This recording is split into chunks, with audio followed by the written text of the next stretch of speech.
Good evening. I'd like to call this meeting of the Kalamazoo City Commission to order for Monday, May 7th, 2018. Clerk Whirling, please call the roll. Commissioner Anderson. Here. Commissioner Cooney. Present. Commissioner Cunningham. Commissioner Sykes. Here. Commissioner Urban. Here. Vice Mayor Knott. Here. Mayor Hopewell. Present. May we have a motion to excuse Commissioner Cunningham? Support. Moved by Commissioner Urban, supported by Commissioner Anderson. All in favor say aye. Aye. Opposed, nay. Motion carried. For our opening ceremony this evening, we will have an invocation by Bishop Daniel S. Cunningham of Greater Faith Empowerment Center. I ask that you stand for the invocation and remain standing for the Pledge of Allegiance. Good evening, Bishop. Mayor. Good evening, Commissioners. How are we doing today? Good. Let's go before the Lord at this time. Father, we just thank you for this wonderful day that you have made. We will continue to take advantage of the opportunity that you allow us to be here this evening, Lord. Father, we pray for your wisdom upon this group of men and ladies, men and women that's in this place, Lord. We pray for proper direction in our neighborhood community, in our city, Lord. We thank you for us building a more just community and making this a strategic place for other cities to look at. We ask this in your Son's name. In Jesus' name, amen. Amen. I pledge allegiance to the flag of the United States of America and to the republic for which it stands, one nation, under God, indivisible, with liberty and justice for all.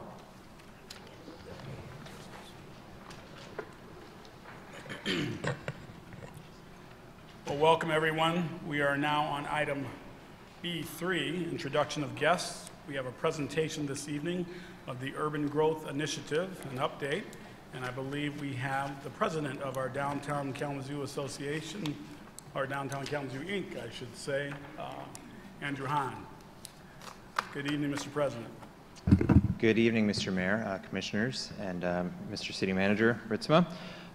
Thank you so much for your time tonight. We have, you each should have a spreadsheet in front of you, and this lays out the 6 different areas, priority areas for the Urban Growth Initiative, which was, again, a project that was launched in partnership with City of Kalamazoo, our major anchor institutions, Southwest Michigan First, all 3 of the downtown development organizations, and several of our major corporate partners in downtown business, looking at what are some strategic ways in which we can grow the economy in greater downtown Kalamazoo. So Director Kick and I are going to walk through and kind of riff back and forth between these different subject areas. They do not all fit directly under the DKI structure or under the city structure, but we've made a lot of progress. You'll look at there's 3 columns under each of these 6 topic areas, and we have kind of laid out what is yet to begin, what is underway, and what we've completed. So I'm going to start with the first column, or the first heading, and talk a little bit about our business recruitment and retention efforts. And please feel free to interrupt me or ask a question at any point if you have one.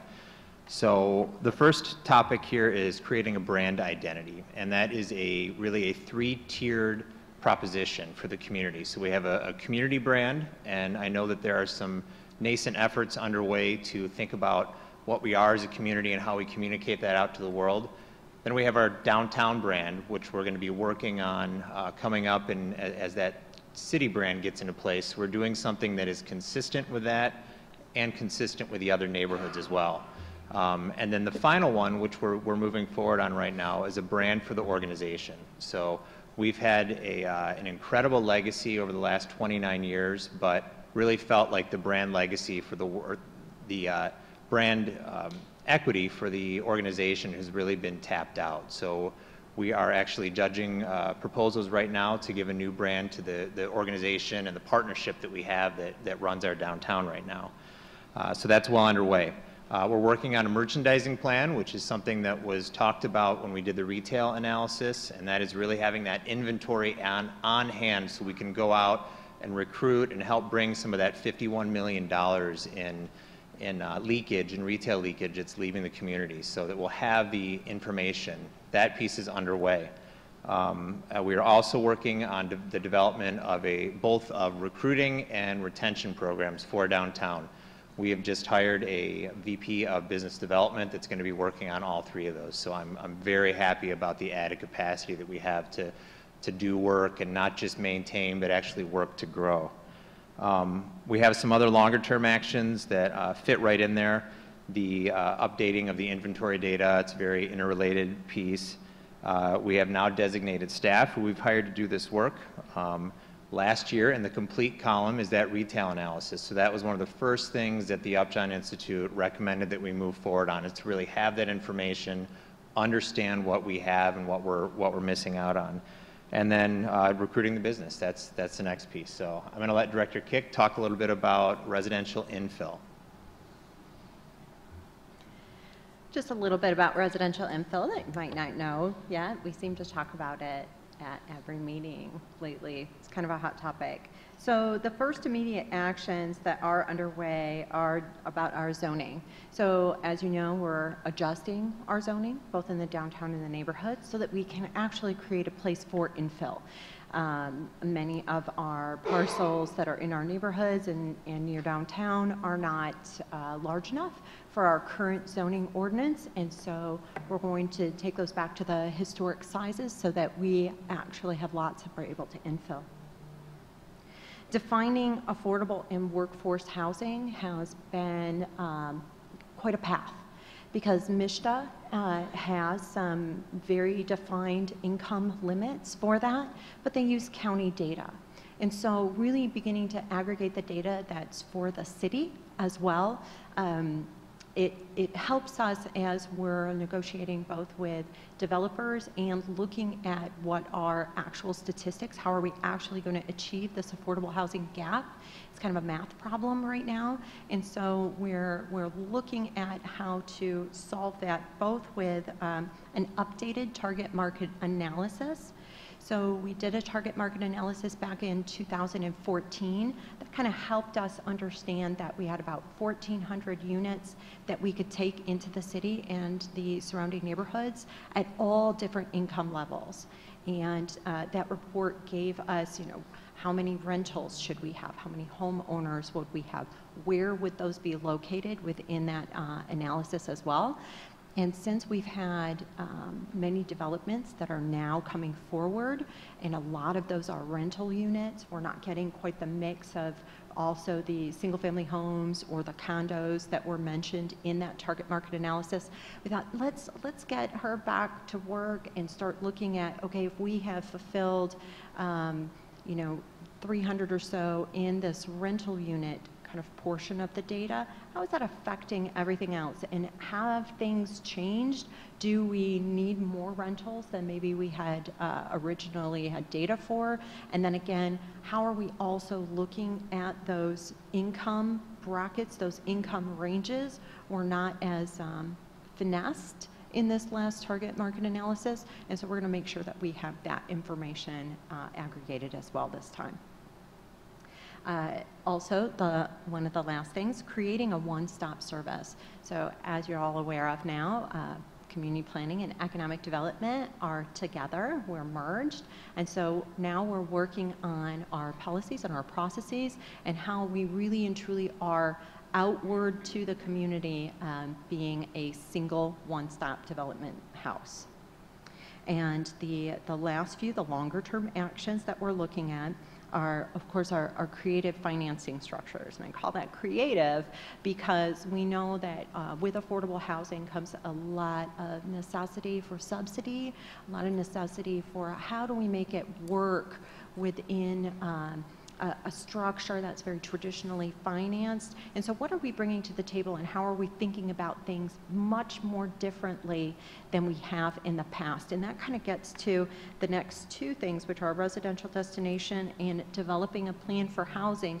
Not just developing a plan for housing that says, oh yeah, we need those duplexes over here and multifamily over there, but how do we get it done? And how do we get it done being more mindful of who's already doing this work in our neighborhoods? So we're working with a group called the Incremental Development Alliance, and we have hired them to teach us, all of my staff within our departments, teach us how to work with residents and community builders that are already doing this work and who want to do this work. Some of them are small business owners who have, bootstrapped their own projects.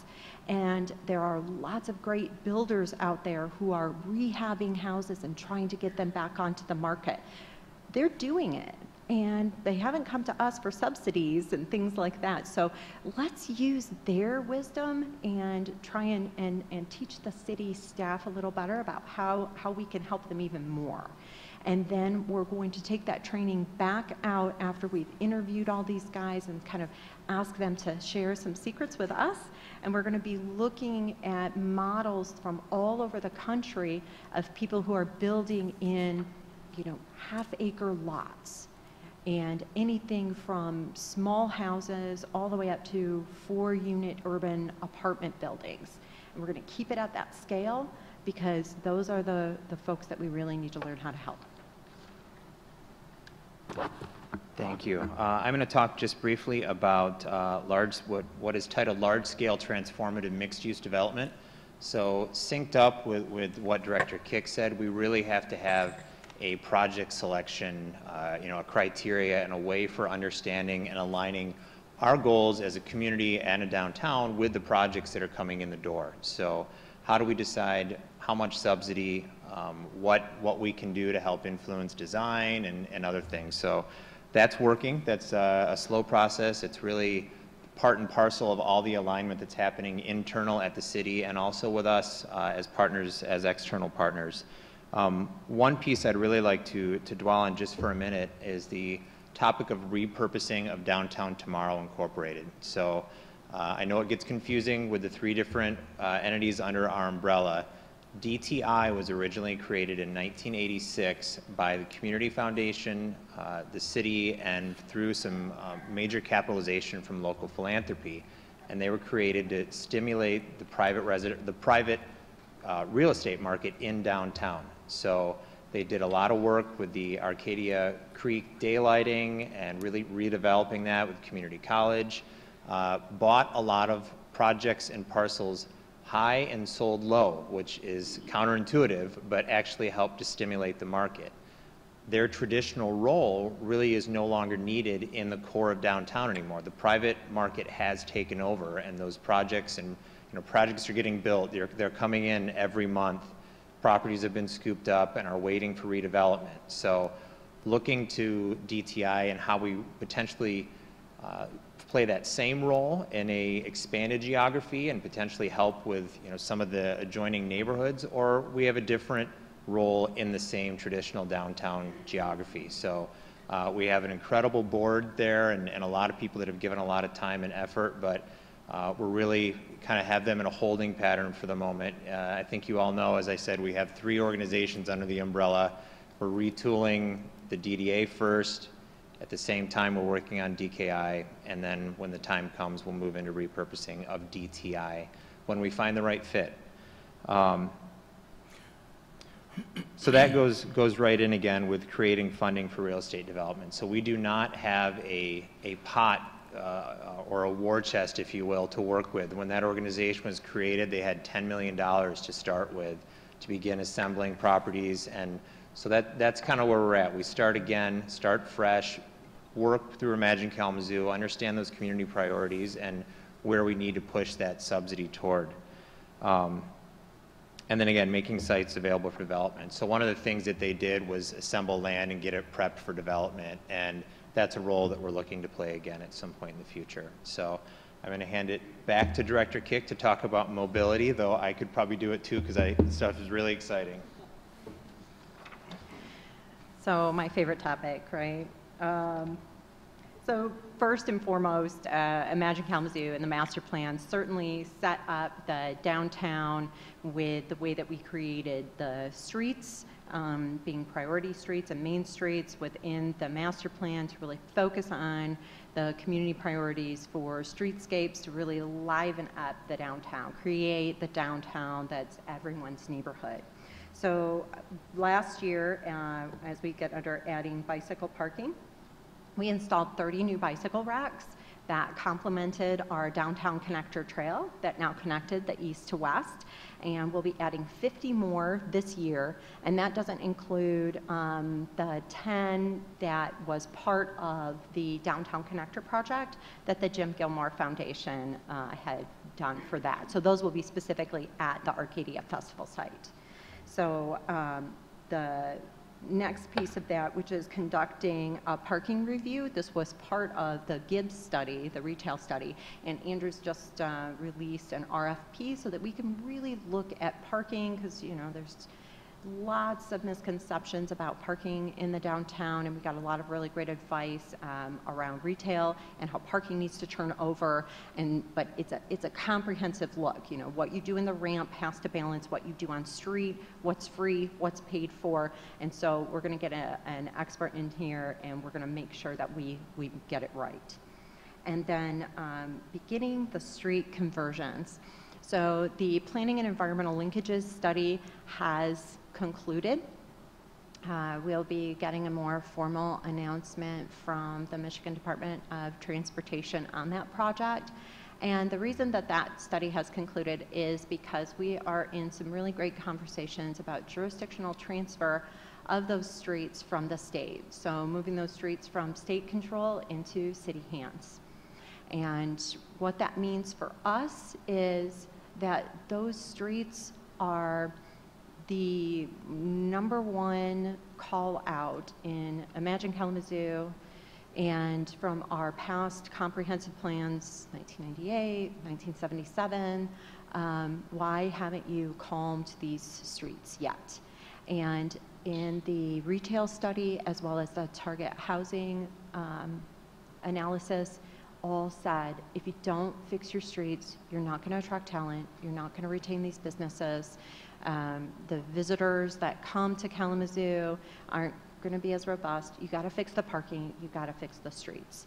And so we're really going to work hard on what that means for our community this year, and not having those, if all of this comes to fruition, if they are not in the control of the state, then we have a lot more leeway to understand how we can redesign those streets to be a downtown and think about the connectivity that creates to our neighborhoods.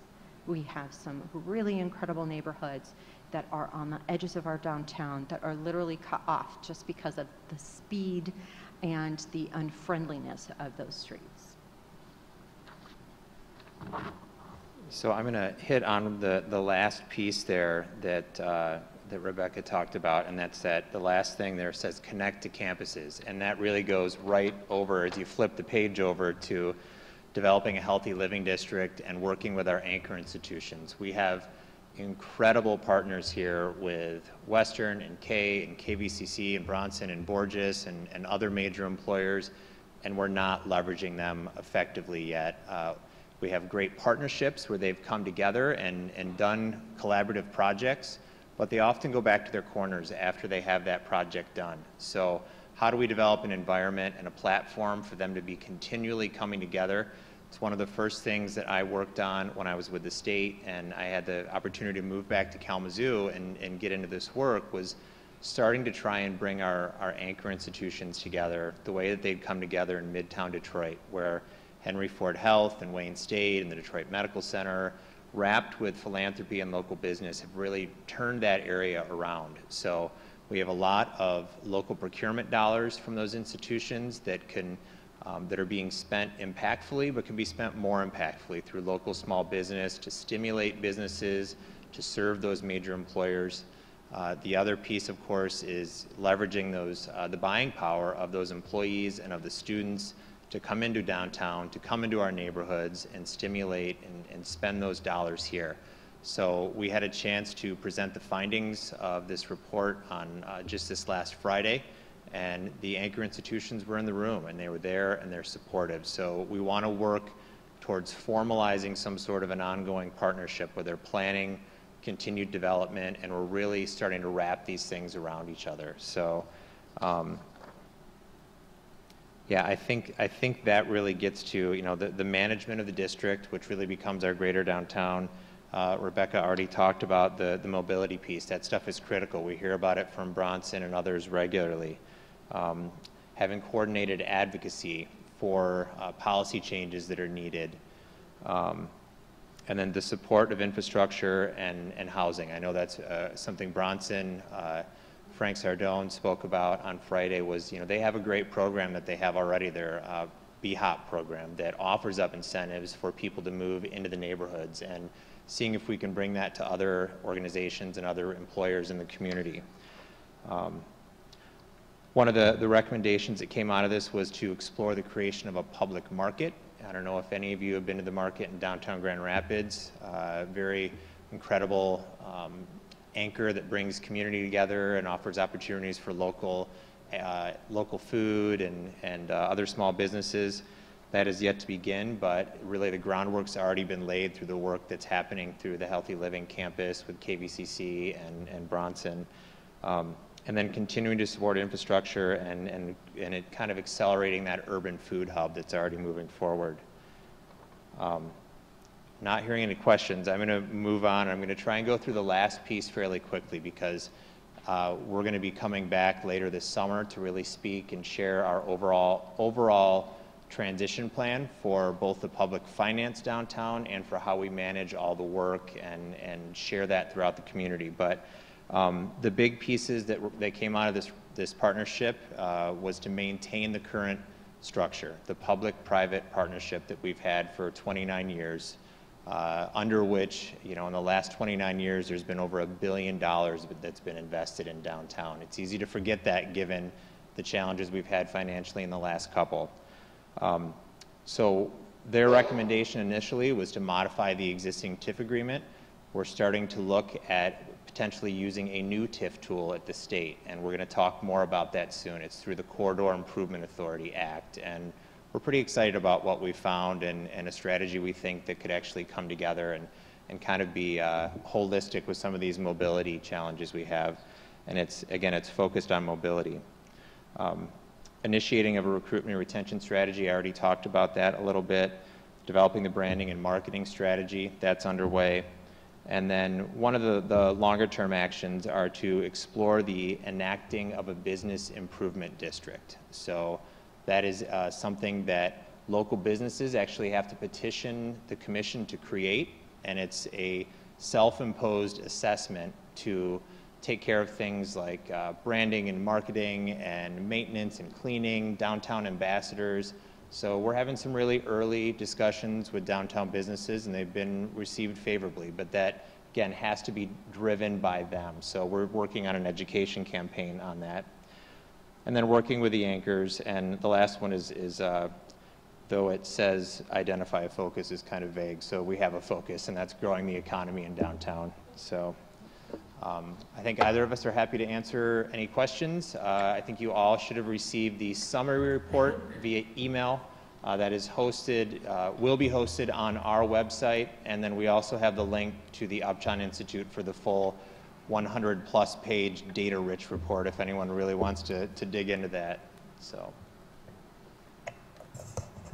Commissioners? Commissioner Cooney?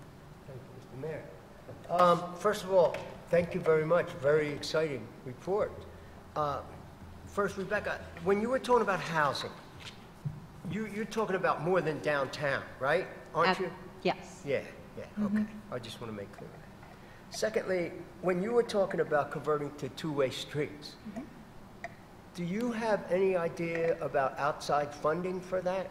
How that might happen? Absolutely. Yeah, we couldn't do that without outside funding. The federal government had a program, most people will be familiar with it, it was called Tiger, and under the new administration they now call it the BUILD grant, and this is a grant that goes, most communities are awarded up to $20 million. This is for things like light rail and two-way conversion, and so that's the grant that we would go after to do something so substantial in our community. Okay, thanks. Absolutely. So I wanted to ask you a couple questions. Sure. I think it's great getting all the anchor institutions together. Are you familiar with Cleveland's program in the Democracy Project? How what they were doing was employment, purchasing, producing, and trying to get the neighborhoods The around. cooperatives, right? Right, and all that. Is that something that you would be looking at? I think that's a great model to follow. So we actually had a gentleman named Chris Ronayne, who is the director of University Circle, Inc. in Cleveland, which Okay. is where Cleveland Clinic and Cleveland yeah. State and what's the other, Case Western is. So he came and gave a very inspiring presentation, a year and a half ago, and actually one of the leaders in the room on Friday said, we got to get that guy from Cleveland to come back again. So, and we'd actually really want to bring him to a bigger audience too, and not just that smaller group, to be thinking strategically, bigger community presentations and some targeted meetings. So, Great. Well, my last question. There's a guy named Michael Schumann. I don't know if you ever heard of him. He's written for years he's written books about going local. And he talks about locally owned import substitution. What are we buying from outside the community now that we could produce ourselves? And then getting people involved in becoming entrepreneurs and developing that stuff. And in the Cleveland Clinic, I know that the Democracy Project produced 1 million heads of lettuce 2 years ago, and then they sold it to the Cleveland Clinic that they joined with that. So, the example that I always like to point to, and I know Mr. Mayor and several others have heard me give this about 10 times, but in Detroit, when they did this analysis of the anchor institutions, they just looked at the top 50 vendors and they mapped them, and where are they? And they found out that through some fluke, Henry Ford Health was having its laundry done in Buffalo, New York. And it was a very simple, you create the opportunity, guarantee the work, and you can stimulate the economy locally. Yeah. So we've heard some very favorable reactions to enacting a similar strategy. great. So. Thank you. Thank you, Mr. Mayor. Thank you for bringing this to us. I appreciate that, and sending out the 16-page, more detailed presentation that came to us also. What is our plan for kind of reporting on this? I mean, obviously you have your own structure within the DDA that we have set up, and that's how you do the work down there, but how are we going to just keep being updated? Do you have a plan for that? I mean, coming back is nice. I mean, reports on our email are great too, but somehow it's nice to have a conversation also. So I think for us to be successful, I don't want to tease the structure piece too much as far as how we want to redo our committee structure and what we're calling citizen coalitions, but it's about engaging more people in the work. And then actually, I think Rebecca and her team have done incredible work on the Imagine Kalamazoo page, where there's tracking of every project. And I envision doing something similar for our work and the work we do in partnership. So. Mr. Urban? Thank you, Mayor Hopewell. Thank you both for this presentation. I have a question about the mention of creating a public market. Could you elaborate on that a little bit and explain how that complements or differs from the farmer's market in terms of location or purpose or? Sure, and it's not one that we explored very deeply. It's something that that's been done. And if you look again, we'll talk about Cleveland. So I believe it's the West Side Market they have there, which is a market that's been there for 90 or 100 years. That has the butcher and the seafood shop and the cheese shop and all those local producers that are able to stimulate small business. So those are typically year-round indoor markets. Some have an outdoor component. To take the Grand Rapids example, the downtown market did not supplant the Fulton Street Farmers Market they've always had. So I want to be very clear in that this was a recommendation. It's not something that we are actively pursuing yet. We think it's interesting, it's worth exploring, but it's not anything that's underway at this point. I see. Well, I'm eager to see what develops there. Just leave it at that. Thank you. Absolutely. Commissioner Sykes? Yeah, I sort of want to piggyback a little bit on Commissioner Cooney's comments, and I really appreciate you bringing it up because I think it gets to a little bit of my question. You mentioned Detroit, and I really appreciate that. I was actually just there this past weekend. And it's been, it was really cool to see a lot of the rebirth and the revitalization that's happening there. It's a place very close to my heart, as my father lived there when I was growing up, and I spent a lot of weekends and summer weeks there, and sort of like my second home neighborhood. And I also, in going back home to drive through my second home neighborhood, saw so much devastation. I mean, it's just gone. And for it to have happened so quickly in like the last 10 years, that a thriving, active neighborhood that was considered the good part of town is just razed to the ground and boarded up. And my sister and my nephews and nieces still live there. So I raise that to point out that while I appreciate the development in Detroit, right, we know that there's been devastation that we don't want to happen here. And so, and I heard a little bit of this already. I want to be clear, I heard a little bit of this already in your presentation, but just sort of want to drill in a little bit further too, as we're talking about retention and recruitment and housing and whatnot, whether or not our work is being informed by a sort of detailed equity analysis, if you will, particularly in the areas of economic injustice, right? Race and ethnic identity. I see Rebecca smiling because you know where I'm going with this, right? Because we know we want our downtown to look like the whole of our community and the whole of our neighborhoods. And so I know there are pieces here, but I thought if you could just talk a little bit further about what that looks like for us. Yeah, I'm going to dive in first if you let me. So, yeah. Well, so first of all, in Detroit, I think you're spot on. It's really easy to go down Woodward and see what's happening in Midtown and downtown and go, oh my God, there's billions of dollars being invested. But if you look 10 blocks one way or the other, it looks like it did in 1987 or 1997 or whatever. There are deep challenges that remain. We are blessed in that we've not lost 60% of our population. There are still major challenges here in our neighborhoods as well, though. And making sure that we have relevant offerings in our downtown that appeal to everyone in our neighborhoods and are not just for people that are from outside demographics that are coming in to shop and leave.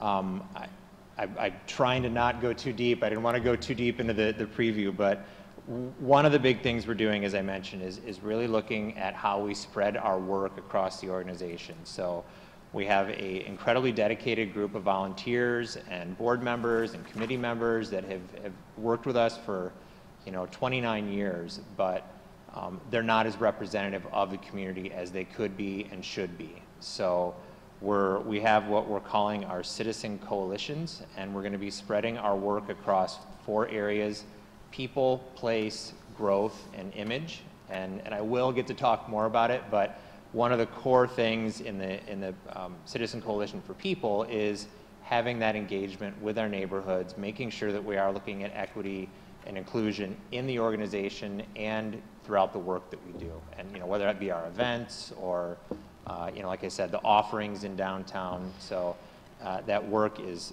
incredibly challenging and incredibly important to do, and we are not scared to attack it head on. So That's awesome. Thank you very much for that.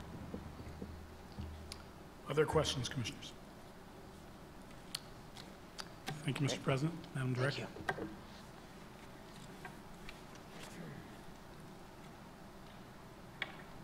We have one proclamation this evening for the Rotary is for reading May 14th through the 19th. I believe Commissioner Urban has this proclamation.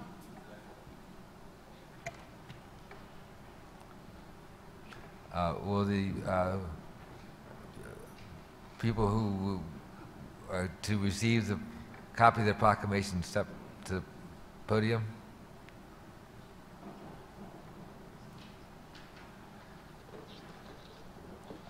Okay, I'll read the proclamation. Whereas 2018 is the 7th year of the Kalamazoo Downtown Rotary Club in partnership with Kalamazoo Public Schools and Kalamazoo Communities and Schools has promoted awareness of the promise among elementary school students in our community And whereas during the week of May 14th through May 19th, 2018, 100 Rotarians will visit 1,017 second grade students in 50 classrooms within the 17 Kalamazoo Public School elementary schools and read the book I Know I Can, a book that encourages college preparation. Each student will receive a copy of I Know I Can to take home and share with family. And whereas volunteers will discuss the benefits of attending college, the gift of the Kalamazoo Promise, and students' college and career plans. And whereas, more than ever, a college education can develop individual potential, fulfill dreams, and yield a more productive and fulfilling involvement in the life of our community. Therefore, now, on behalf of the 52nd City Commission, I, Bobby J. Hopewell, Mayor of the City of Kalamazoo, do hereby proclaim May 14th to May 19th, 2018, to be Rotary is for Reading in Kalamazoo Week, and encourage young people to strive for academic excellence and to prepare to use the gift of the Kalamazoo Promise. Thank you.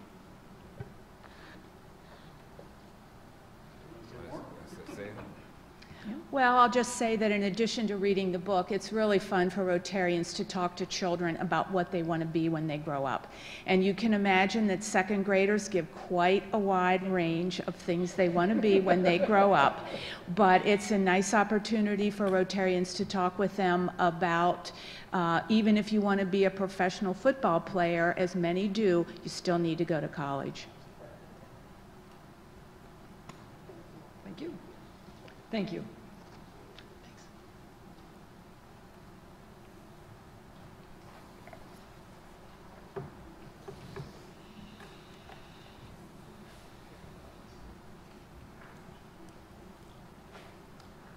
Commissioners, we are now at item C, adoption of the formal agenda. Are there any changes?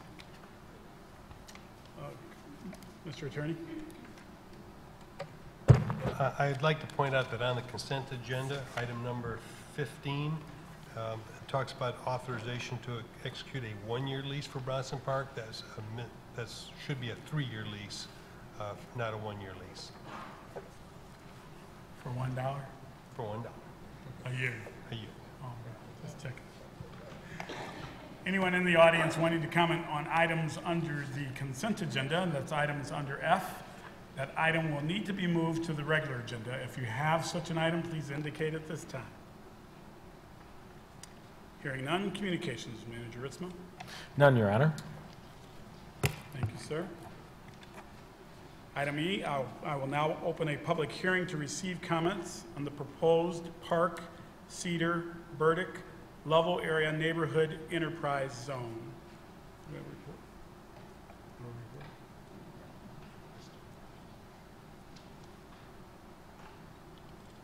Good evening, Madam Planner. Good evening, Mayor, Commissioners.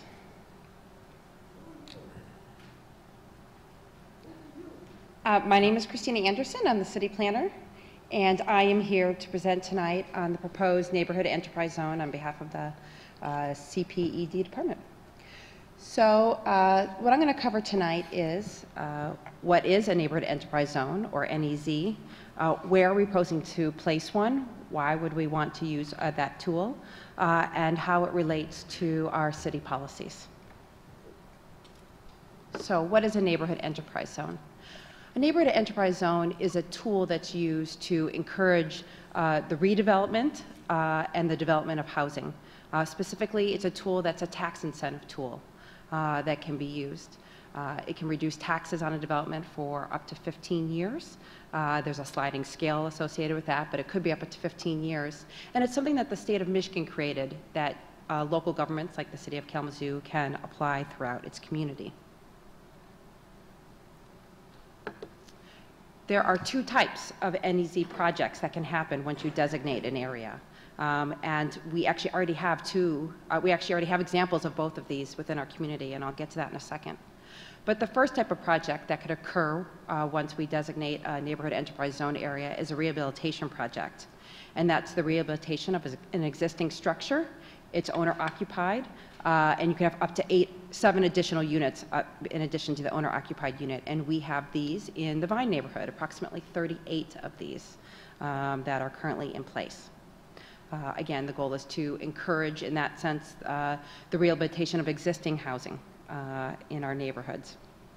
The other type of project that can occur within a neighborhood enterprise zone is a new facility. And there are 2 types. It could be a brand new structure that's owner-occupied. An example of this would be Marketplace in the Edison neighborhood next to the farmers market. Another type of new facility would be one that the difference is it allows for rental units to occur within a project. But the added requirements are that if you're going to do rental units, you also need to provide ground floor commercial uses, essentially encouraging the creation of a mixed-use building in that setting. We don't currently have any examples of this type of project within the city. The area that we're talking about placing this neighborhood enterprise zone area would be bounded by Park to the west, Lovell to the north, Burdick to the east, and Cedar to the south. It's approximately a 2-block area just south of where we are right now.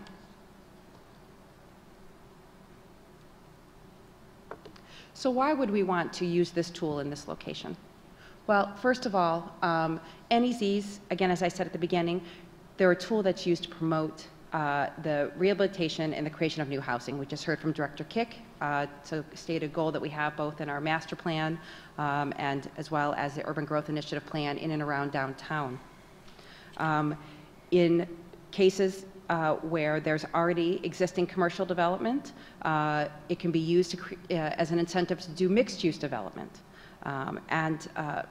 Using this tool, it's just another opportunity, it's another tool in our toolbox, and we have several to help encourage housing within town, and it's one that we can use in very specific areas.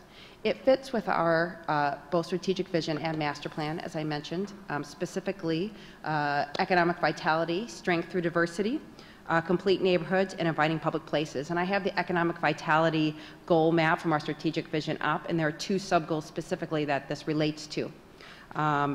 The economic assistance and our downtown corridors are 2 sub-goals that providing this type of tool, this type of incentive out there helps us meet those sub-goals.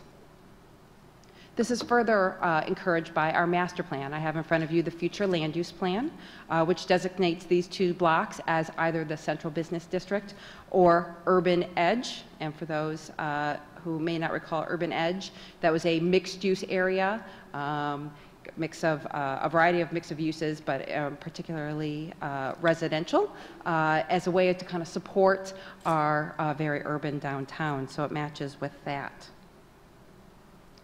So in order to create a neighborhood enterprise zone, we've gone through a couple of steps up until this point. In March, we sent out letters to all the taxing bodies, letting them know that we are proposing this, letting them know, how they could provide comment and of upcoming meetings. We had a property owners meeting back in April. There are 11 property owners within these 2 blocks. And so they received invitations, and I presented something very similar to this, information and the opportunity to ask questions. The property owners that did attend that meeting were all supportive of this activity. We are here tonight because within a certain amount of time of that notice going out in March, we need to hold a public hearing as an opportunity to elicit additional comment from the public. After tonight, if the commission is in agreement, we will bring forth a resolution for your action at the June 5th meeting. And after that, that would be the resolution to approve the neighborhood enterprise zone in this location. And I am here to answer any of your questions on this proposal. Commissioner Anderson. Thank you very much. I appreciate it. So I just have some general questions about all this. So Sure. First of all, obviously this is a fairly modest size request, and I presume that that it could be almost any size when you're proposing. I mean, can it be literally site-based or expanded, like the Vine neighborhood one is a bigger? area? Sure. So new facilities need to be at least 10 platted lots. So that's, the minimum size threshold. We think that this will be a useful tool for us, but we wanted to apply it thoughtfully. You can always expand an area in the future. And if you look at the map, I pulled it up again up on the screen. You'll notice that it's areas that currently have existing parking lots or underutilized buildings. And so we placed it thoughtfully here, understanding what exists there and having it as a tool that could then kind of jumpstart or push some development ideas kind of over the edge into the realm of possibilities. Relative to time frame for these, can at some point in the future, the city decide to end this kind of benefit in a given area for new construction, and still those who located or built there would be grandfathered into the benefit? Or is this a perpetuity kind of a thing? Well, it goes for a set amount of time. So it's up to, the tax incentive goes for up to 15 years. I understand the tax as a benefit. sunset on the actual NEZ The itself. geographic area, yeah. I'm not sure if I know the answer to that, especially for a new facility. I know that the homestead facility ones do sunset after a certain amount of time. There are opportunities to extend certain types of NEZs beyond the original life. I don't believe you can do that for new facilities, though. Oh, okay. One thing, it seems to me, we've had some conversations, say for Vine neighborhood where it's been deployed, to just watch what's going on in the neighborhood, and at some point we might decide this has served its purpose, the incentivizing has happened, now's the time the market seems to be taking care of it.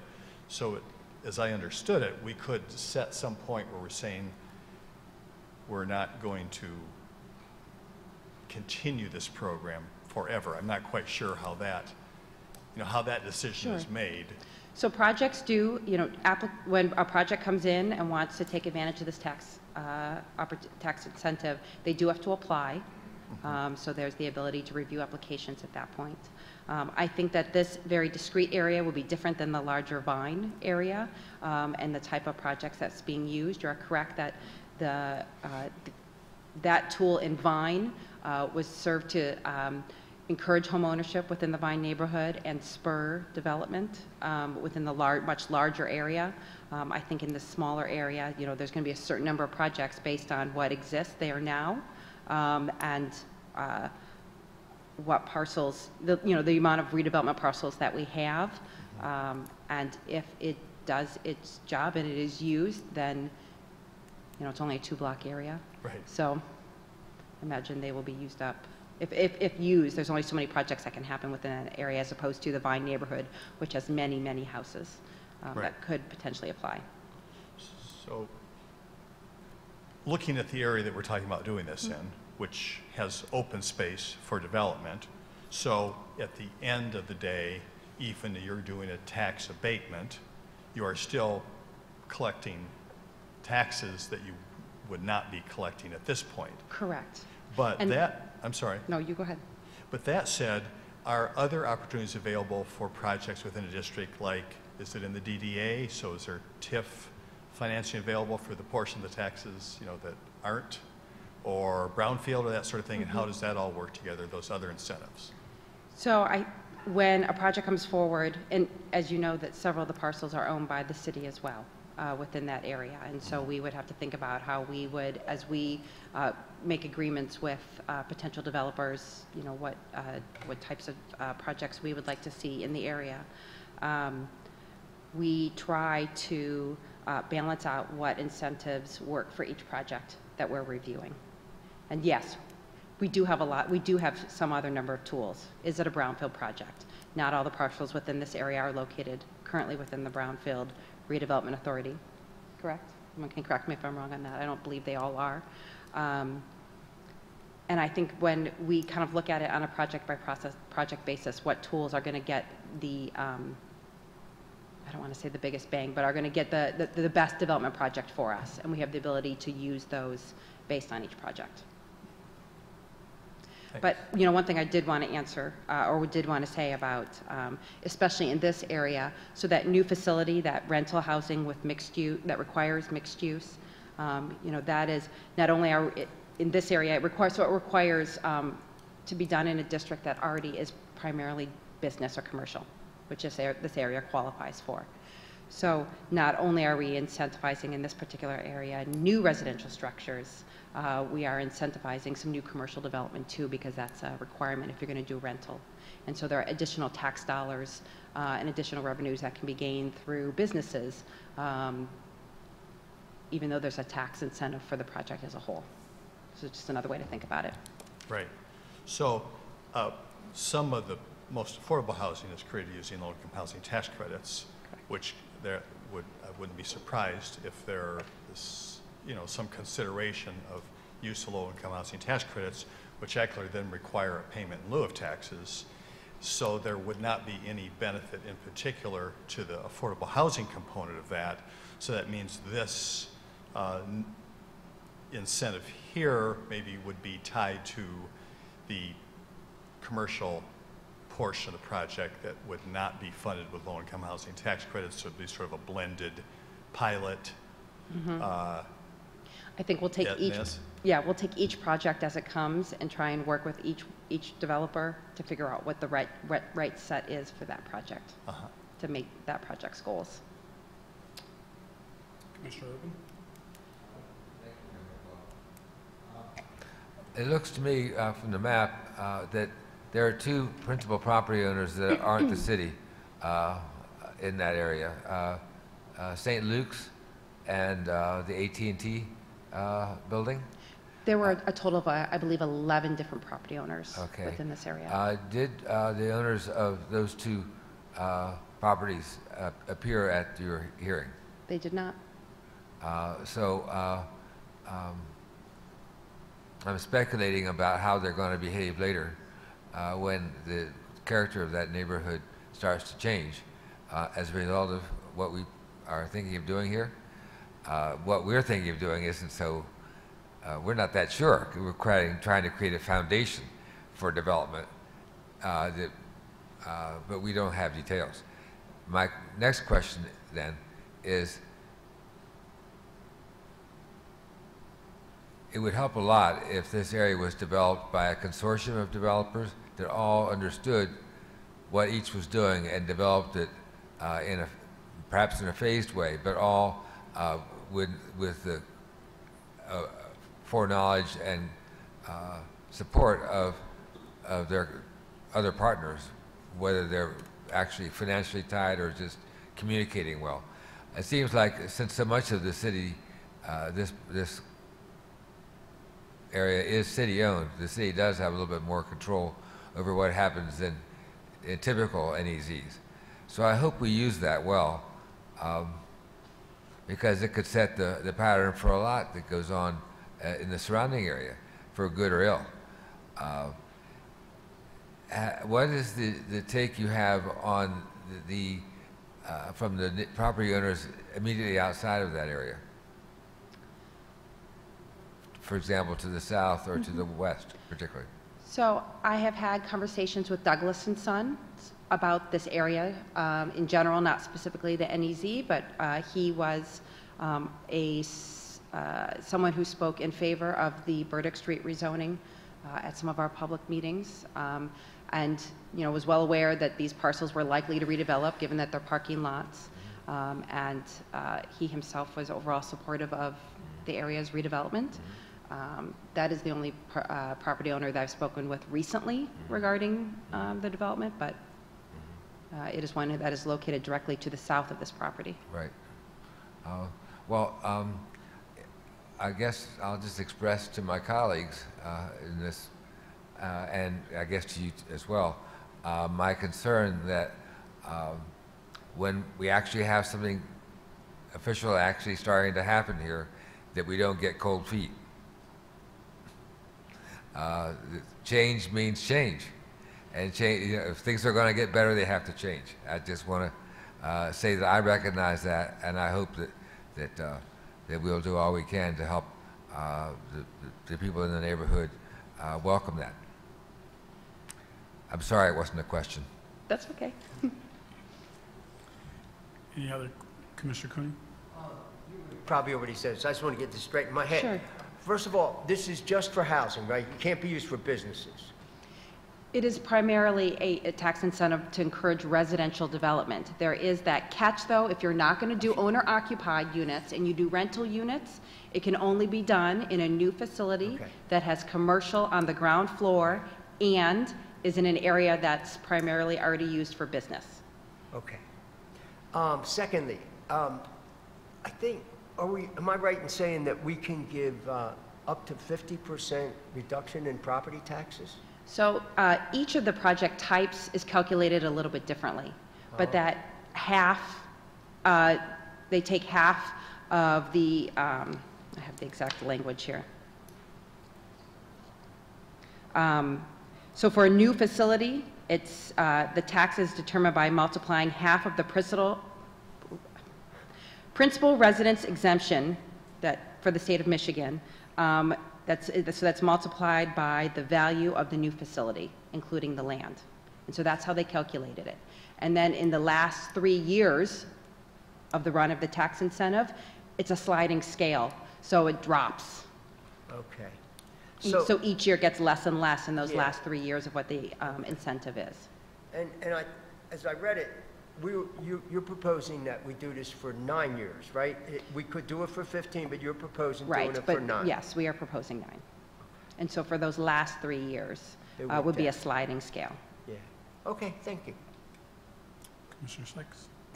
And I know this doesn't have to do with the specifically the zoning, but I'm just curious, as we're making this move, are we thinking at all about the CBAs that the mayor mentioned before, community benefits agreements in terms of hiring and also affordable units? So whenever, when the city works with developers and, whether it's from their own land or working, obviously when there's state and federal money's involved, then that is always a requirement, the low-income units. Some amount of affordability aspect is usually brought in with state and federal, and the state, when we do it through us with our agreements, we try and follow suit. I am not familiar with a project that we've recently done. Well, we've done a couple on the north side where we've had the encouraging the hiring of local residents. Yeah. And again, that's a project-by-project basis that we tend to work out each of the details on. Awesome. Yeah, I appreciate that. And I think that as folks start to come forward in terms of development, I think that's something that I'm really interested in seeing, learning more about. I'm particularly along the lines of numbers and percentages, right? So if we have a new development going in, then what percentage are we looking at in terms of hiring, right? What percentage of the units will actually be affordable units as opposed to market rate units, those sorts of things. I'm glad that we're doing that already, and also I would love us to sort of push ourselves in that direction even further as much as we can. So appreciate it. Other questions, Commissioners? Mr. Attorney. To answer Commissioner Anderson's question about a change, if you could amend this, under the statute, you may, after you adopt the resolution, you may not amend or repeal it for 3 years. Right. And then if you do make an amendment, then you can't again touch it for 3 years. If you do repeal it, then that repeal takes effect 6 months after the date you take the action, but it does not impact any certificates that are in existence. They would continue to run. Other questions? Madam Planner, one of my issues, and Commissioner Sykes hit on it, I'm going to go a little different. I guess and Mr. Manager, I guess this is for you as well. We need to make sure that we are developing what our policies are clearly, and in regards to the expectations of when someone is purchasing city property. So I'll just be real frank. It used to be we have to beg people to come to our downtown and to our city. I think we're in a different space now. And I have no problems with incentives. I believe in business or whatever, but I'm not about not getting what we need for our community. We know that we have a housing crisis in Kalamazoo. We know that we have an employment crisis in many ways. We just heard from the president of our Downtown Kalamazoo Association, or Inc. rather, and talked about anchor institutions and the need for local vendors to have opportunities. And I think that should always be on our checklist, and that we are making sure, we're ensuring that what someone says they're going to do is happening. And I'm not disparaging anybody, but I know that we have had some commitments in the 16 years or 15 years that I've sat here that I don't know how they met them. I don't get a sense of how the commitments were always being met. I'm not saying never, that's not what I'm saying, but we need to be in the space of being able to show, and the space of holding folks accountable and to the expectations we have for Kalamazoo, because I don't believe developers are building these things to lose money. That's why they want this zone. So it's certainly them making money, and I'm all about that. But in that, there comes a community responsibility if you are purchasing public property. And it's a higher responsibility than if you're buying someone else's property. Not my business, meet the zoning, do what you gotta do, that's wonderful. But when it comes to city property, we have to stand tall and stand hard and stand strong. And I need to know that that is being moved forward as we deal with the strategic vision and the master plan and the shared prosperity work. And let me say to developers that are probably in the room, we also need you involved beyond a project in our city. You know, we need you at the table helping us figure out the other challenges that we have. You know, watching this wonderful building going up on the corner of Rose and Michigan. I think it's amazing, and I'm excited, and we'll always be excited about that. But unfortunately, we don't have any attainable housing in that facility. And Commissioner Anderson teaches me about how difficult things are. And again, that was not our parking lot, it was someone else's parking lot. So I'm just looking to make sure that we're being the best guardians we can be, and doing all that we can do to support our city, as we also support developers who want to invest in our city. So that's my comments. Thank you. Anyone wanting to speak at this public hearing, please step forward. You'll have 4 minutes. Give us your name and whether you live within the city.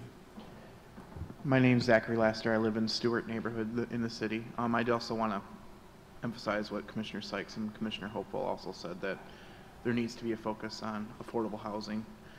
Not only are we looking at what sounds like a tax break for this area, but there's also substantial portions of city-owned property in this area. And you know, I've brought up many times in the past couple of years, when we give out tax breaks to residential developments, we need to start looking at the need for affordable housing. And I've been told many times that the response from developers is, well, that doesn't meet the numbers that we need to make a profit. Well, now that not only are we giving out tax breaks, but we're also giving out, well, not giving out, but selling city-owned property, we need to hold them accountable and say, you know, maybe it doesn't meet our numbers if you aren't going to be doing that.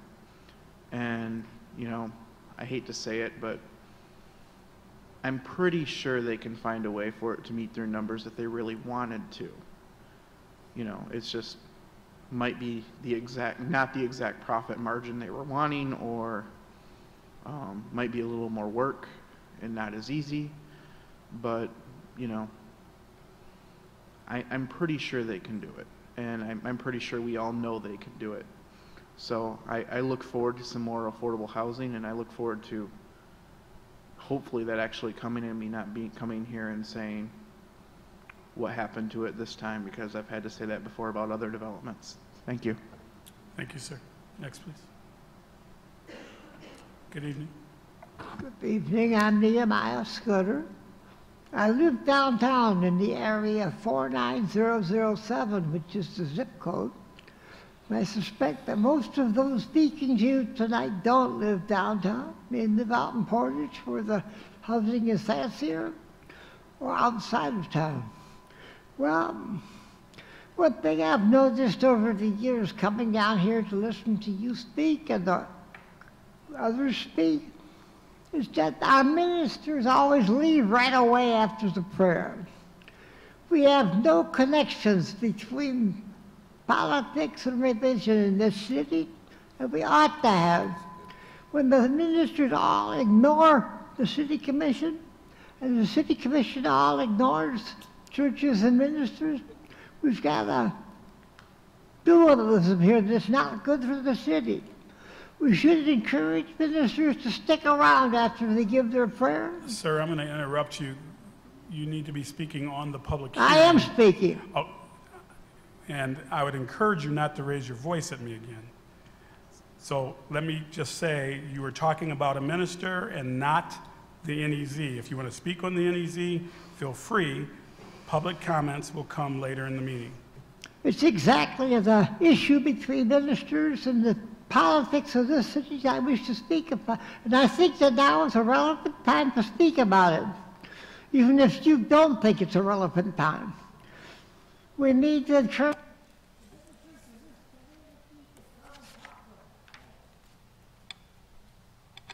Next, please. Seeing no one else, I will close this public hearing. And it's closed. And we're not taking action this evening on this. Mr. Manager, the consent agenda, please. We have 17 items for action this evening. First is approval of a one-year contract extension with Elite Pipeline Services for routine sanitary sewer cleaning and inspection in the amount of $178,600. Next is the approval of a contract with Jones and Henry Engineers for professional services related to Station 22 Elevated Water Storage Facility, Booster Station, and Water Main in the amount of $147,970. Next is the approval of a purchase of a 80,000-pound capacity rotor V-Rex drive-on lift from Rotary Lift in the amount of $121,407.94. Next is the approval of a contract with Hubble, Roth & Clark Incorporated for construction engineering services for the West Michigan Howard traffic signal upgrades and Howard Street repaving, Stadium to Oakland projects in the amount of $132,900. Next is the approval of a 5-year lease for a 2018 Kalamazoo Department of Public Safety Laboratory and Forensic Services vehicle through Enterprise Fleet Management in the amount of $104,249. Next is the approval of a purchase of a Broderson IC-803J industrial carryall crane from Cloverdale Equipment Company in the amount of $148,900. Next is the approval of a contract with MK Construction Company Incorporated for the Pratt Road Culvert Replacement Project in the amount of $195,405.88. Next is the first reading of an ordinance to rezone 713 Simpson Street from Zone M1 Manufacturing Limited District to Zone RM15 Residential Multi-Dwelling District and schedule a public hearing for May 21st, 2018. Next is the first reading of an ordinance repealing Chapter 6 of the Kalamazoo City Code of Ordinances, which requires the licensure of amusements. Next, the adoption of a resolution granting the city manager the authority to commit to the city of Kalamazoo to honor the Kalamazoo County issued photo identification card. Next, it is recommended that the City Commission approve the attached schedule of amendments and adjustments to the fiscal year 2018 budget to carry forward expenditures of $779,300 that were included in the fiscal year 2017 budget but not completed, and also to increase the adopted fiscal year 2018 budget for additional appropriations in the amount of $1,813,991. Next is the approval of the use of $425,000 of working capital to fund major street projects and create contingency capacity for additional project funding issues. Next is the acceptance of a Michigan Department of Environmental Quality Pilot Drinking Water Community Water Supply Grant in the amount of $1 million. Next is the approval of proposed amendments to the employment agreement with City Manager James Ritzma. Next is the authorization for the mayor and city manager to execute a 3-year lease for Bronson Park with Kalamazoo County. Next is the approval of the appointment of Public Safety Chief Carrie Ann Thomas as the mayor's alternate on the Kalamazoo County Consolidated Dispatch Authority Governing Board of Directors, and the appointment of Captain Christopher Franks as Chief Thomas's alternate in the Kalamazoo County Consolidated Dispatch Technical Advisory Committee. These appointments will expire on December 31, 2018. And finally, the approval of the minutes from the City Commission meetings on April 16, 2018. Thanks, Commissioners. Thank you, Mr. Manager. The requested action is a motion to adopt items 1 through 17 and authorize the city manager to sign items 1 through 17 and authorize the mayor to sign with the city manager item 15, if I'm not mistaken. Is there a motion? Moved by the Vice Mayor. Support. Supported by Commissioner Anderson. Clerk Whirling, the roll call, please. Commissioner Cooney, Yes. Commissioner Sykes, Yes. Commissioner Urban, Yes. Vice Mayor Knott, Yes. Mayor Hopewell, Yes. Commissioner Anderson. Yes. Thank you, Commissioners. Motion carried. Mr. Manager, the regular agenda, please. Item 1 is the adoption of an ordinance to amend Section 2-224 of the City Retirement System Ordinance to permit all exempt member non-union employees to retire at age 62 with 5 years of service. Currently, exempt members hired on or after September 1, 2010 may retire at age 60 with 10 years of service. Thank you, sir. Anyone wanting to comment on this item, please step to the podium. You have 4 minutes. Give us your name and whether you live within the city. Seeing no one, Commissioners, the requested action is a motion to adopt the ordinance. Is there a motion? Moved by Vice Mayor Knott. Support. Supported by Commissioner Sykes. We're in discussion. Clerk Boiling, please call the roll. Commissioner Sykes, Yes. Commissioner Urban, Yes. Vice Mayor Knott, Yes. Mayor Hopewell, Yes. Commissioner Anderson, Yes. Commissioner Cooney. Yes. Thank you, Commissioners. Motion carried. G2, Mr. Manager. Adoption of an ordinance amending Chapter 33, Streets and Other Public Grounds, Chapter 2, Administration, and Chapter 23, Parks and Recreation of the Kalamazoo City Code of Ordinances. Anyone wanting to comment on this item, please step to the podium. You have 4 minutes. Give us your name and whether you live within the city. Anyone wanting? Good evening. My name's Zach Laster. I still live in the city, I believe. Nothing's changed about that in the last 5 minutes. I just want to say how excited I am regarding the removal of white 4-letter worded things that fall during winter. I don't want to say it because when I left a couple weeks ago it was freezing rain. I'm happy that flowers are starting to come up now. But it's been a major frustration of mine since I mainly walk and bicycle around the community. One thing I would like to request a potential look at on the change, potentially, and I know your office is very busy, City Attorney, but requiring the removal of snow from bus stops.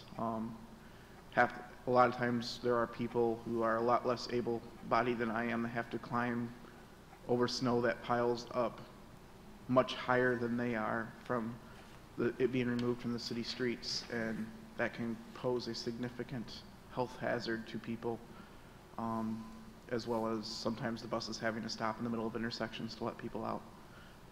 Thank you. Thank you. Anyone else wanting to comment on this item? G2. Good evening. I'm still Nehemiah Scudder, and I live in the city. And I notice there's nothing whatsoever about what the amendments are going to be. It says adoption of ordinances amending so-and-so and so-and-so, and then it stops there. What in the world are we amending and what are we saying here anyway? Thank you, sir. Anyone else wanting to comment on this item? Seeing no one, Commissioners, the requested action is a motion to adopt the ordinance. Is there a motion? So moved. Moved by Commissioner Cooney. Support. Supported by Commissioner Anderson. Mr. Attorney, Mr. Attorney, could you comment on what exactly this is that we're doing? Certainly, Mayor. It is part of our decriminalization and review of the city ordinances.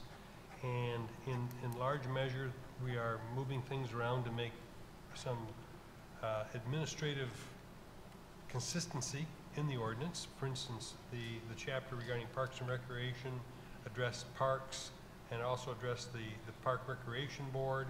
That Park Recreation Board place really seemed more a better place where it was in the administration chapter, so that's being removed.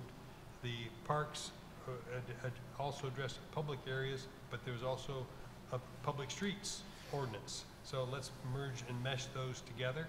And so that's what we're attempting to do. We're also, at long last, amending the sections addressing snow removal with the idea of making it a civil infraction, where our goal is to get citizens to go along and undertake that responsibility on their own. And issuing a ticket is going to be the last resort, but it is possible to get I think it's a $100 fine if you don't shovel your sidewalk. And that's both for homeowners and businesses. And so that's part of it. The other reason that we're bringing this particular ordinance up soon is because of an initiative by Director Fletcher, who wanted to experiment with a program that has been done in the city of Grand Rapids with some success, and that is on certain special events permitting individuals to bring their own alcohol to an event. Obviously, there are going to be some family-friendly events where the city would not permit that, but if for instance, if it's a music fest and it's going to be mainly an adult audience, Mr. Fletcher wanted to experiment with the idea of people bringing their own bottle of wine or a six-pack of beer to share with friends while they were at the event. We had to be cognizant of, because right now there's obviously no alcohol allowed in our parks except under special circumstances. And the other is you couldn't, once the event is over, you can't have an open can of or a bottle of wine in your hand as you go back to your car. And you also have to safely traverse back home. So we had to maneuver some of those fine points in our ordinances, but again, we want that change to be in place before the summer begins so that Director Fletcher can experiment with some of those types of events. So in a nutshell, that's basically what we're doing here. Thank you, Mr. Attorney. Just for the audience's sake, we get a packet of information every single week that's made available to the public on our website or in the clerk's office. I think you can even get it in the city manager's office. You can also get on our list to receive the packet every single week. And so though I asked the city attorney what we were doing tonight, we all knew what we were doing because we get a packet beforehand, and many in the community know what we're doing as well because we have a list of 500 or so people that receive the email. Anyone can receive that, and so you can always have the opportunity to know what actions we're going to be taking this evening. Are there any questions? Commissioner Anderson. I just wanted, I guess, to make a comment. I'm sorry, Okay. discussion, my bad. And this is kind of related to this idea of the things that we do and how our principles interweave with the things that we do, even sometimes in areas where it's not immediately obvious.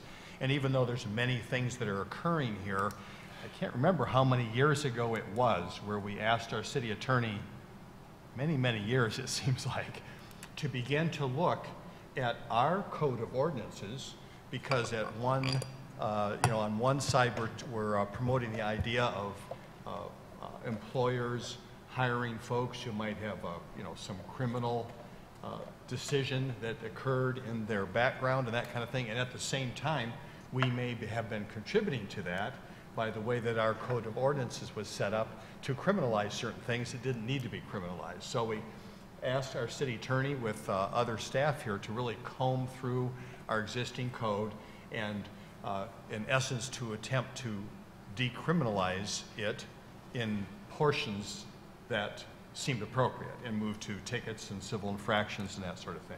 So now we're into that work, and that's woven into what we're doing here. That ties back to a bunch of principles. I mean, I would go so far as to say it ties into SPK ideas and that sort of thing too. So those things interweave, and are not entirely distinct from each other. So that all said, even though it's buried in everything else, I really want to thank the city attorney for, despite the fact that many things came up, including pot and everything else, and your focus in terms of trying to get back to this work, that you have not put it on the shelf, you still have kept it there, and you're still doing it. And that this is one example of that tonight. So thank you. Thank you, Commissioner Anderson. And I'd like to thank the commission for authorizing an additional person on my staff. I mean, we had an individual retire, but we brought him back in a very limited portion. By the way, I was able to hire another staff person, so that gave us a little extra capacity to do this work. And things have also calmed down. I'm not dealing with FFE and medical marijuana both at the same time, so that helped. Any other discussion, Commissioners? I have one item, Mr. Manager, I guess, and I don't know if I want to formally request this, but I guess I'm wanting to understand how we are going to take care of our responsibilities when it comes to snow removal. This has been a significant frustration for me for many years that I've sat up here and I heard Mr. Lasser, and he's correct, seeing people standing on banks in the snow on Gull Road, seeing days in front of our cemeteries that we're not shoveling or taking care of our responsibilities. And even, I sent you pictures from this year where we go and do a wonderful job at cleaning off the sidewalk in front of the park, but then we have a pile of snow at the corner where you can't cross, or snow buildup where you can't cross, where a wheelchair could not even get through those intersections. So we can't have that.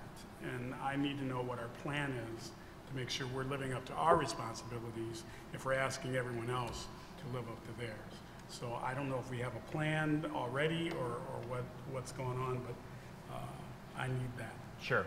I think it'd be best for Public Services Director James Baker to come up. We certainly thought of that. It doesn't have to be addressed for me tonight. I think it would be appropriate, since we have that plan in place, just to make sure the public knows as well that what we are doing.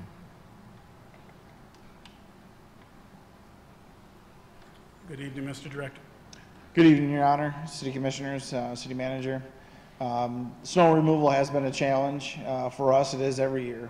In years past, we've had some funding and personnel limitations, and our deployment has always been focused on major streets first, followed by local streets, and then into sidewalks and neighborhoods.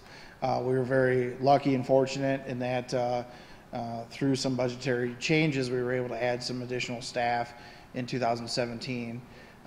In addition to new staff, we've also been optimizing equipment uses and purchases. One example is the wing blade plow. It gives us the ability to deploy one driver, whereas in the past we would have to deploy 2 drivers and 2 trucks. So through optimization of equipment, utilization and optimization of staff, and additional staff, we're able to put more personnel onto the sidewalks sooner than we had been in the past. We understand, and most certainly I understand, that we're not perfect. We continue to make every effort that we can. In this winter of 17 and 18, we actually were sending crews out on the sidewalks at the same time that we were deploying trucks on the major streets. So through the changes that we've been making most certainly a much better effort than we had in years past. We have a sidewalk map of responsibilities that includes city-owned facilities, as well as some sidewalk and right-of-way areas where, due to land acquisition or street widening, we've taken on maintenance requirement ownership of the sidewalks. But I think sidewalk snow removal in general is a community-wide effort. There's roughly 600 miles of sidewalks to roughly 300 miles of streets. We don't enlarge plow sidewalks. That's the responsibility of the adjacent property owner. So we're going to do better. And again, this is a community effort, us and homeowners alike, to try to do a better effort year in and year out. Mr. Urban. May I ask, suppose someone is climbing over a pile of snow that's between the curb and the door to the bus, and he slips and he falls so that he injures himself in running into the bus or running under the bus. Of course, the bus is stopped. But in any case, there's a lawsuit that comes from that. To whom would the lawsuit be directed? The owner of the property, or to the city, or to Metro Transit? I would direct you to the city attorney for that question. Okay, you're there, and I knew it would go that way, but in order to keep in the protocol of how I'm supposed to have questions, I turn to you. So, with the mayor's permission, I hope he'll allow. Yeah, you're in discussion, so you can ask staff anything you want. Well, in large measure, it depends, but from my perspective, it's really the obligation of CCTA. It is their bus stops. They should maintain them so that Mr. Attorney, CTTA, please. I'm Central County Transportation Authority. They took over the transit system from the city in October 2016, and it's their obligation. The bus stops are their obligations, and the public that uses their service is their obligation to make sure that they get on and off the bus safely. Just like it used to be the city's, but it's no longer the city's responsibility. Oh, good. I'm glad to hear that. I think rather than take up more time just on this, I'd suggest that maybe we could require the CCTA to do that, with the understanding maybe that they could contract with city folks to actually do the shoveling, or they could hire their own people. But it's been an issue for Isaac and people who are interested in transportation issues for at least 10 years. And now that we're out of the woods a little bit, I think we really could go beyond what improvements Director Baker has referred to, and make a commitment to specifically deal with bus stops. Because I know one just 2-3 houses from my house that I had to, well, I didn't have to, but I saw the need to shovel away about 2 weeks' accumulation of icy stuff that had built up. See, when you plow the streets, it piles up on the curb lawn. And even though you may have the streets plowed, and even the sidewalks may be plowed, but the curb lawn, that space between the sidewalk and the street, is just jammed up with tough stuff to climb over. So that's what I want to get at. And where that's critical is at the bus stops. If I could add, we will certainly reach out to CCTA and see what we can come up with as a solution. So, one additional thing, I think, Mr. Manager, since we are heading into that realm of measuring what we do, and since we are deploying differently, I guess I would love to have the routine winter sustainability or winter, whatever you want to call it, report that's or entered into whatever metrics or dashboards we're going to have to show that, yep, we're getting to our sidewalks 75% of the time, and 2 days of snow or what have you. So we are demonstrating how we're meeting our mark as we're working to become more of a high performance organization.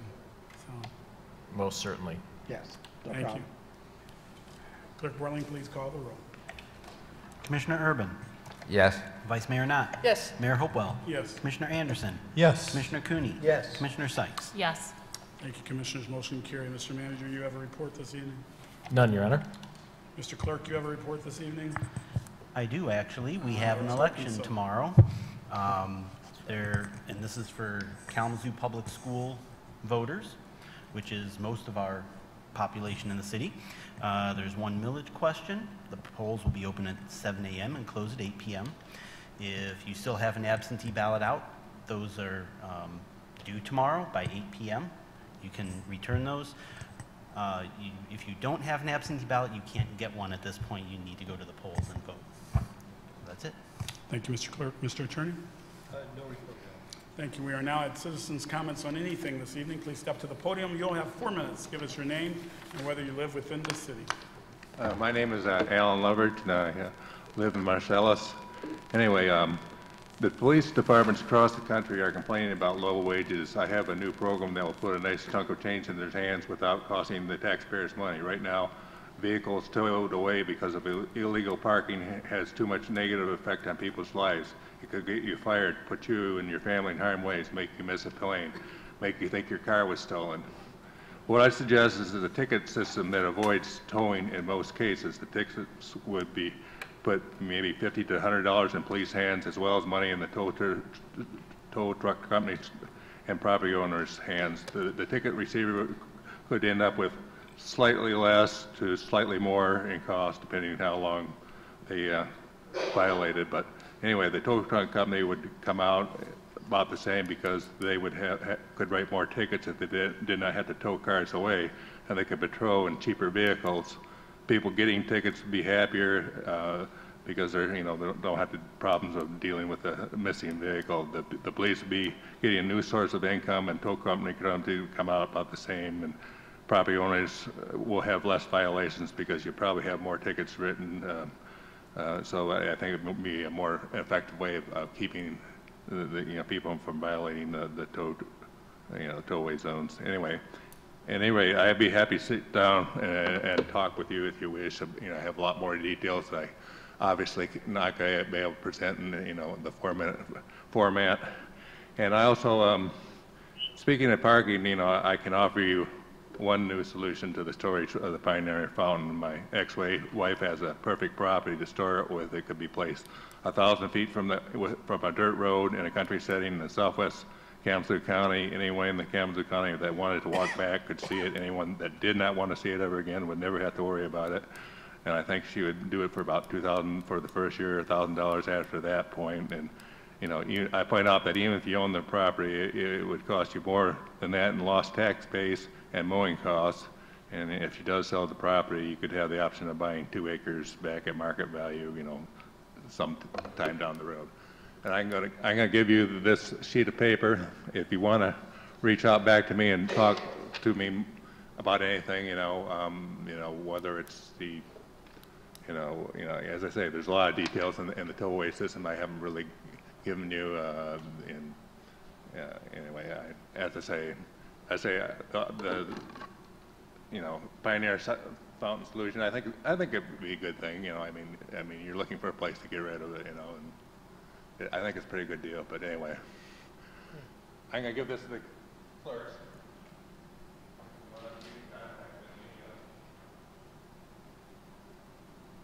I always come up with the new ideas anyway. Right. Anyway, well, I'll let you get back to your meeting and let the next speaker speak. Thank you. Good evening. I'm Nehemiah Scudder. I live in the city, in fact in the downtown region in area code 49007, which is the central part of the city. Unlike most of you that live out in Portage or outside the city. So I think I have a right to speak about the city of Kalamazoo. And I've observed over the years coming down here that there exists a dichotomy between the spiritual community and the political community of Kalamazoo. We have not made ministers welcome. They have not come down and stayed here, unlike they should. I've been appointed a minister in training by my church, which is the Second Baptist Church. I'm not yet ordained, but hope to be someday. For speaking out tonight, it might be the case I'll be taken off minister in training. I don't know, but I'm trying to do my duty as I see it. The mayor has frequently given out plaques and recommendations for the Boy Scouts of America. One of the Scout principles says a Scout is reverend. Well, this commission has not been particularly reverend. And Mayor Hopewell, you have failed in your duty to bring this commission to understanding with the ministers of Kalamazoo. That's what all I have to say. Thank you. Next, please. Good evening. Good evening. My name is Alfonso Harris. Hello to the mayor and the commissioners. This Sunday is Mother's Day, I'm sure everybody knows, and so I want to give a shout out to the mothers on the commission. So we have Vice Mayor Erin Knott, and we have Shannon Sykes Nearing. So happy Mother's Day. And also I'd like to give a happy Mother's Day to my ex-wife, Pamela Robinson. Thank you. Thank you. Next. Good evening. Hello, my name is Michael Dwyer, and I live in the Stewart neighborhood, just in Kalamazoo. So a few months ago, I got hired to be a petitioner for 2 different campaigns. One of them is for clean energy, and the other is for voting rights. And assuming we get enough signatures, this will be on the ballot in November for everyone in Michigan to vote on. So I just want to talk a little bit about my experiences and ask for your opinions on a few things. So when we petition, our goal is to get signatures, right? And we go where the people go.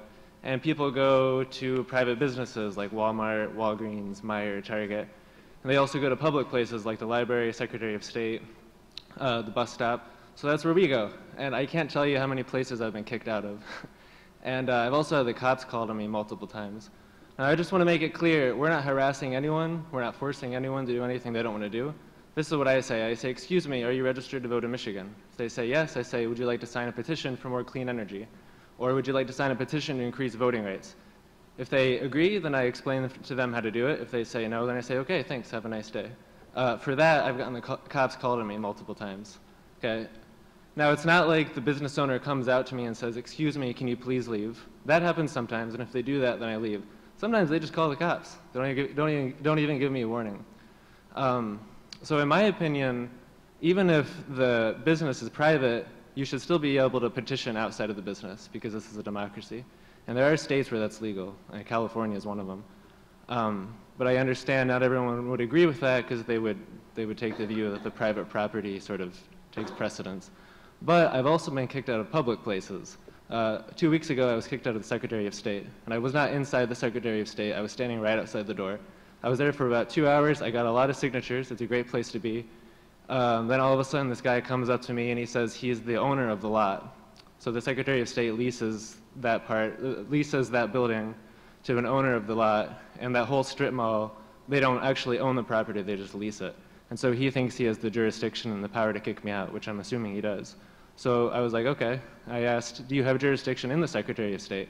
He says, no, just in the shopping mall.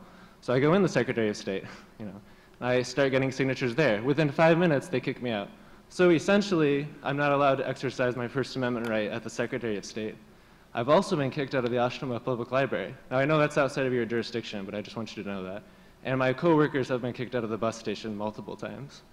I was also kicked out of Sewalls. You would think that an organic food store would support clean energy, but no, they're more concerned with like the few customers who complain. So I just want you to know about that and the struggles that we deal with as petitioners, and this is about one of the most democratic things a person can do in this country. So I have 2, maybe 3 questions. The first is, would you support an ordinance to make it legal in the city of Kalamazoo to petition both outside of private businesses and outside of public institutions like the library, Secretary of State? Second, if you wouldn't support the part about private businesses, would you at least support an ordinance to make it legal to petition outside of public places, such as Secretary of State? And then third, I mean, do you see where I'm coming from here? Do you think this is kind of problematic? Is this an issue? Or am I just being silly? Okay, thanks. Thank you. Next, please. Good evening. Good evening. My name is Azad Saeed. I live in Portage, and I'm also here for talking about the same topic my colleague Michael just discussed. However, I would like to mention that I have great respect and appreciation for rule of law, and I also acknowledge and understand that business and business owners, they bring prosperity and employment opportunity to our community. However, I also know the value of democracy and democracy in action and how essential for that value to be practiced and allowed to happen in a way that it will not hurt the business, it will not take the opportunities from our city away. But at the same time, it allows for people who they do it in a polite and respectful manner, and giving somebody a chance to see something that maybe they are interested in. I think that's something probably need to be addressed, and in line of what I just heard about decriminalization and reviewing the city code, maybe this is something as a suggestion, if you can look at it and maybe the county or the city become more friendly when it comes to topics like those. Again, let me repeat myself. I'm not talking about someone being aggressive, someone being disrespectful. This is out of my topic. But democracy in action, that's what I'm talking about. Thank you so much. Thank you. Next, please.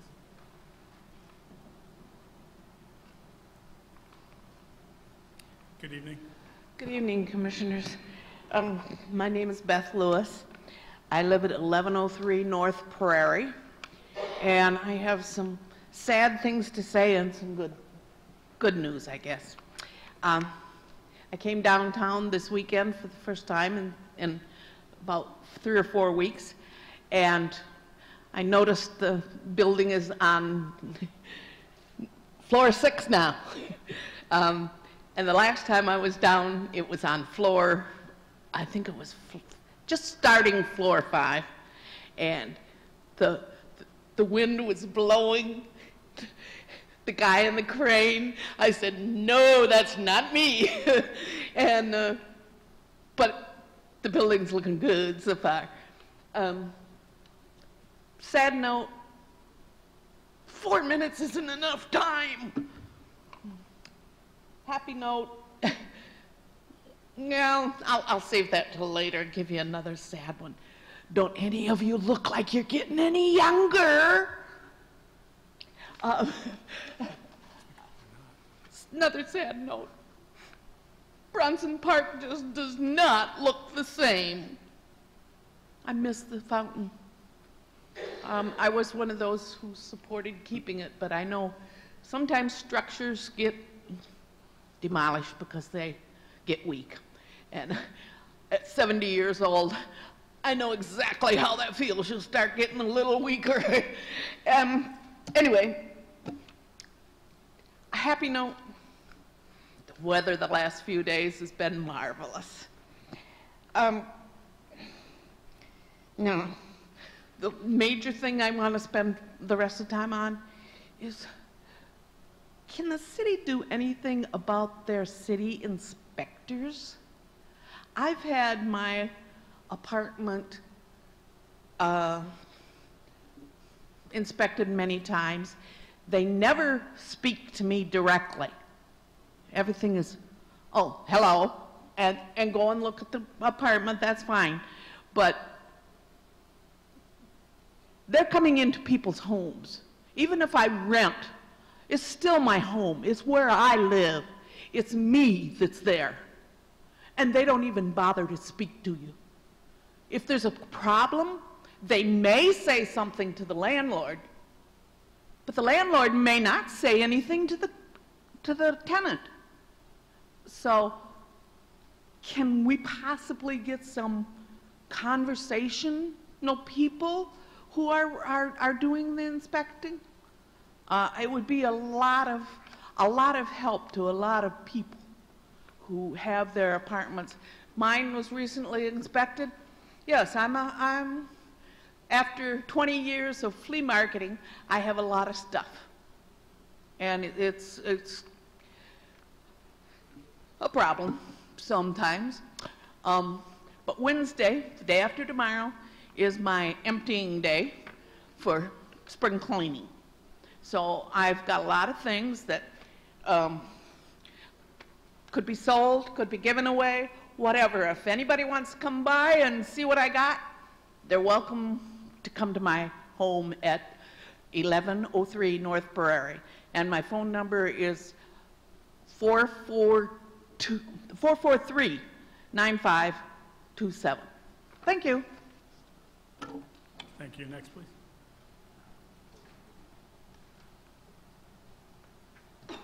Good evening. Good evening. My name is Rick Sturkin. I live at 3504 Par 4. And I recently bought a property at 912 Osborne in the city, in the Vine neighborhood. My son and I own a house together at 927 Osborne. And there's a new development going on at the corner of Ranney and Southwestnedge, where the laundromat is. And I was made aware of that just a week before I closed on the house at 912. And I have concerns about how this was done. We were sent letters 2 years ago approximately saying that there was a zoning change that was going to go on this property. And I attended that meeting and voiced some concerns not knowing, rezoning a piece of property in a residential neighborhood without knowing what was going to be done with it. And the commission listened and whatever, it was approved. So, but then to find out here that they don't bother telling you about the development that is going to happen. So nobody in our neighborhood that I know found yet was informed of this development, that my understanding was turned down over a year ago, and then they came back and the planning commission told them what they had to have. And I'm all for development, I really am, but I want it done right. Rainey Street is a very narrow street. It's a one-way street between Westnedge and Park. The traffic flow in this new development is they're going to roughly double the spaces of parking in the lot, and it's going to exit out onto Rainey Street. The building they're building is going to have 3 to 4 businesses in it, 3 to 4. We don't know what they are, we don't know anything about them. 3 to 4 businesses. So just use your imagination. I'm thinking tattoo parlor, head shop, beer and wine to go, things that we probably don't really need in that very urban residential neighborhood. Residential being the key word. Anyhow, so my concerns are the traffic. That's what I hear from most of my neighbors down there, the traffic flow. And my major concern is they're putting a water retention pond in at the end of the property at Osborne and Ranney corner. My house is on one side, and I'm sorry I didn't bring the plans, and Ranney's right here. Anyhow, they're putting a water retention pond in there. I'm sure you folks watch the news, and they're talking more about all the mosquito-borne from, West Nile and Ezekiel and all these different viruses that are being traveled by the mosquitoes. And here we are making decisions in a residential neighborhood that we changed the zoning of 2 years ago to put a water retention pond where the kids, and many kids in this neighborhood, don't have screens on their windows. They don't have any of this. And what's the first thing they always tell you? Drain the water. How are you going to drain the water on a water retention pond? That's my concern. And I think it's a concern when you really think about it. It's only, my understanding is, and I talked to Rob Balkin, nice gentleman, but I'm behind the 8 ball. It's all done. It's all been approved. How do you stop something that's been approved when it is not right for this neighborhood? It's not right. And I challenge you to point out another residential neighborhood that has a open water retention pond in it. Show me where that is. I can't find it. Not to be told, we have a Vine Neighborhood Association. I'm not calling anybody out. Nobody heard of it. Nobody knows anything about it.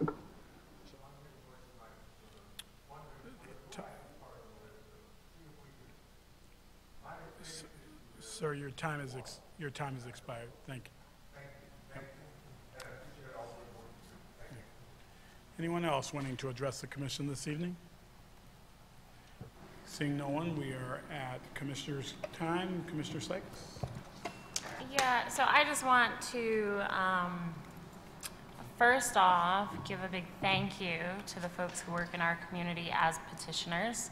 I'm going to include organizers as well in that, because I think that those, that work and those ideals align. I personally think that democracy should be legal everywhere, right? Especially right now when we find ourselves in a climate such as this, when we find those values of ours being under attack at the federal level. So I just, it's hard work. I've done it before. And I sincerely thank you for being out there and doing this work and pushing some important questions for us to think through. So thank you for that. That's it for me. Have a good night. Commissioner Anderson. Commissioner Cooney. Thank you, Mr. Mayor. A couple of things. First of all, I agree with that. We should try to facilitate petition signing as much as we can. I really support that. Secondly, I want to thank Irving Gilmore for the wonderful gift that he has given to this community with the Gilmore Piano Festival. What a wonderful gift. We get these world-class musicians coming to our community, and they put on concerts that are affordable. And they also have events that are free, and they go to schools. And it's just such a wonderful thing, and it was a wonderful man who did that. I remember reading a lot about the labor movement in the early 1900s and how they talked about bread and roses. We need bread, but we also need roses. And I think Mr. Gilmore has given us roses, and I want to honor him for that. Thank you, Commissioner. Commissioner Urban? Your Honor. I wanted to comment on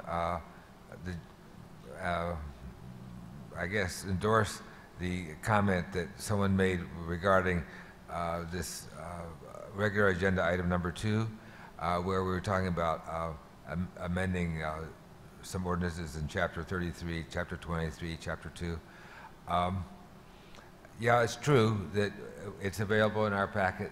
Yes, it's true. People can go on the web and see the agenda and find the packet there.